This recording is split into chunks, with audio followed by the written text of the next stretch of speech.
Hello বন্ধুরা, দেখো আমার মেয়েটা এইমাত্র বাজার থেকে এলো। এই যে মাছ নিয়ে এলো, মাছগুলো ধোবে। এই যে মাছগুলো ধুচ্ছে। মাছ রুই মাছ দেখা। হ্যাঁ, এই যে কী মাছ বলো কি মাছ? হ্যাঁ, এই যে আমি চিনি মেরে এই যে রুই মাছ না কাটলে মাছ। এটা সিলভার মাছ। এটা কী মাছ? সিলভার আর মাছ। এটা সিলভার মাছ। আর একটা কাঁকড়া মাছ না, এটা রুই মাছ। আর এই যে মাছগুলো ধুচ্ছে। আর এটা একটা মাছ আছে। আর একটা মাছ না, আছে। এটা চিকেন আছে। এটা চিকেনটা খোল দেখি, চিকেন জমি খোল। এই যে আর এটা চিকেন নিয়ে এসছে, ভাই মাছ খাই না।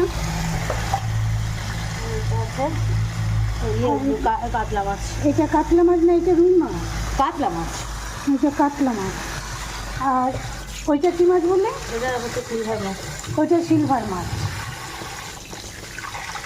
মেয়েটার বাজার দেখিয়ে দিলাম। এই যে তেলটা তুলে রাখছে, এটা পেঁয়াজ দিয়ে ভাজা হবে, তো টমেটো ধনেপাতাও দিয়ে দেবে। ভালো থেকো।